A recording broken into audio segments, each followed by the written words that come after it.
Assalamualaikum warahmatullahi wabarakatuh. Selamat pagi semuanya. Perkenalkan, nama saya Nurul Sabrina atau biasa dipanggil Bu Sabrina. Saya mengajar mata pelajaran PPKN untuk kelas 10 dan kelas 11, juga mata pelajaran sejarah untuk kelas 10. Kali ini kita akan belajar PPKN. Apa sih itu PPKN?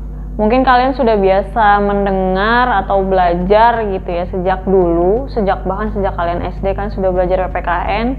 Tapi apa sih yang kalian pikirkan tentang mata pelajaran PPKN ini? Mungkin kalian berpikir kalau PPKN ini adalah mata pelajaran yang membosankan, kemudian tidak menyenangkan, terlalu banyak materi, terlalu banyak menghafal dan lain-lain. Itu mungkin yang biasa kalian sebagai siswa pikirkan tentang PPKN. Tapi di satu sisi, PPKN ini adalah mata pelajaran yang sangat penting, di mana PPKN ini mempelajari tentang negara kita sendiri, yaitu Indonesia. Apa yang ada di dalamnya, termasuk pemerintahan, warga negaranya, kemudian hak-hak dan kewajiban kita sebagai warga negara atau penduduk gitu ya. Kemudian apa saja sih hukumannya jika kita melanggar aturan-aturan yang ada di negara kita. Kemudian bagaimana sih sebenarnya kita bisa menjadi warga negara yang baik. Nah, ini akan dijelaskan di mata pelajaran PPKN ini. Nah, untuk saat ini kita akan masuk ke materi pertama, yaitu hakikat bangsa dan negara. Hakikat terbentuknya bangsa dan negara. Apa itu bangsa? Bangsa adalah sekelompok orang yang berada dalam wilayah yang sama, merasa senasib, memiliki beberapa budaya yang sama, dan bertekad untuk bersatu. Jadi bisa dikatakan setiap bangsa ini terdiri dari orang-orang yang tinggal di wilayah yang sama, merasa memiliki nasib yang sama, biasanya terdiri dari satu budaya atau beberapa budaya, dan bertekad untuk saling bersatu. Unsur-unsur terbentuknya bangsa. Ada 4 unsur, yaitu yang pertama ada keinginan mencapai kesatuan nasional. Nah, keinginan ini muncul dari adanya kesamaan secara sosial, ekonomi, agama, politik, kebudayaan, dan lain-lain. Kemudian yang kedua, keinginan mencapai kemerdekaan dan kebebasan nasional sepenuhnya, di mana setiap bangsa pasti ingin bebas dari dominasi bangsa lain atau bangsa asing. Yang ketiga, keinginan hidup mandiri, unggul, dan bebas, di mana setiap bangsa pasti memiliki keinginan untuk bisa berdiri sendiri dan bebas dari intervensi manapun. Yang keempat, keinginan untuk menonjol di antara bangsa-bangsa lain. Sudah pasti setiap bangsa selalu ingin atau merasa memiliki sesuatu yang lebih baik dibanding bangsa lainnya, baik secara kehormatan, pengaruh, ataupun pencapaian. Adapun faktor pembentuk sebuah bangsa, yang pertama ada namanya primordial. Primordial ini apa? Yaitu ikatan persaudaraan berdasarkan suku, ras, daerah, dan bahasa. Jadi primordial ini bisa dikatakan satu rasa di mana kita merasa lebih ada ikatan persaudaraan dengan sesama suku, atau yang bahasanya sama, atau yang daerahnya sama. Kemudian yang kedua, sakral. Jadi kadang suatu bangsa merasa ada ikatan berdasarkan dari kesamaan agama. Yang kedua, adanya tokoh. Nah, tokoh ini biasanya juga menjadi salah satu orang yang punya peran penting sebagai penyatu dari terbentuknya bangsa ini, gitu. Jadi biasanya setiap bangsa pasti punya tokoh karismatik atau seorang yang istilahnya dipercaya, diagungkan gitu ya, yang pemikirannya pasti dianggap lebih baik gitu dibandingkan yang lainnya. Yang selanjutnya ada sejarah. Jadi berdasarkan sejarah kita, bahkan sebagai sebagian besar bangsa, pasti ada faktor keinginan untuk bersatu menjadi sebuah bangsa itu karena merasa senasib sepenanggungan.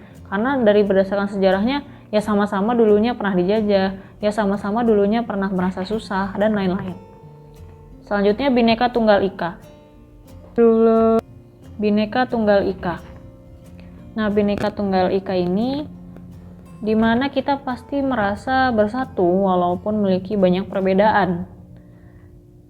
Kemudian perkembangan ekonomi, dari perkembangan ekonomi ini membentuk satu kesatuan di mana merasa sama-sama harus membangun ekonomi daerahnya masing-masing. Akhirnya menyebabkan mau tidak mau saling berkoneksi satu sama lain dari setiap daerah. Yang terakhir, kelembagaan. Nah, dari kelembagaan ini pun akhirnya mempertemukan setiap orang dari daerah-daerah yang berbeda untuk menjadi satu suara. Nah, di mana biasanya orang-orang dari lembaga pemerintahan pasti mendorong daerahnya untuk saling berhubungan. Begitu. Kemudian negara. Apa itu negara? Negara adalah sekelompok orang yang mendiami suatu wilayah di mana wilayah tersebut memiliki pemerintahan yang berdaulat. Bisa dikatakan ketika sekelompok orang diam di suatu wilayah pasti dan punya organisasi atau pemerintahan yang diakui, maka itu bisa dikatakan sebagai negara. Unsur-unsur pembentuk negara. Yang utamanya ada 3. Yang pertama ada rakyat, di mana rakyat ini adalah orang yang berdiam pada suatu wilayah. Kemudian yang kedua wilayah. Wilayah ini terdiri dari darat, laut, dan udara, juga ekstrateritorial. Ekstrateritorial itu apa? Ekstrateritorial adalah wilayah Indonesia yang berada di luar negara Indonesia. Contohnya kedutaan besar Indonesia yang berada di negara lain. Kemudian yang terakhir sebagai bonusnya dari unsur pembentuk negara yaitu diakui oleh negara lain. Kemudian yang ketiga, pemerintah yang berdaulat atau diakui keberadaannya. Nah, diakui keberadaannya ini seperti apa? Ada 2, yaitu de facto dan de jure. De facto itu adalah berdasarkan faktanya. Jadi diakui keberadaannya itu karena memang sudah dilihat faktanya dia sudah merdeka misalnya, atau misalnya sudah tidak lagi dijajah oleh negara lain. Sedangkan kalau de jure ini diakui sebagai berdasarkan pernyataan hukum internasional. Jadi kalau misalnya dari dunia internasional sudah menyatakan negara ini sudah merdeka dari jajahan negara lain atau diakui negara oleh negara lain, maka itu bisa dikatakan sebagai de jure. Sifat negara. Sifat negara ada 3. Yang pertama sifat memaksa. Jadi mana semua anggota dari negara tersebut diminta untuk menaati aturan yang berlaku dan itu bersifat wajib. Yang kedua, sifat monopoli. Negara berhak menetapkan tujuan bersama rakyat. Jadi apapun yang direncanakan oleh pemerintah atau negara kita, semua itu untuk tujuan bersama. Kemudian yang ketiga, sifat mencakup semua. Semua peraturan yang berlaku di negara tersebut adalah untuk semua orang tanpa terkecuali, baik dari warga negara sendiri ataupun warga negara asing. Kalian sudah menonton dan menyimak materi yang saya berikan tadi. Semoga bermanfaat untuk menambah pengetahuan kalian tentang negara kita. Terima kasih sudah menonton dan memperhatikan penjelasan saya.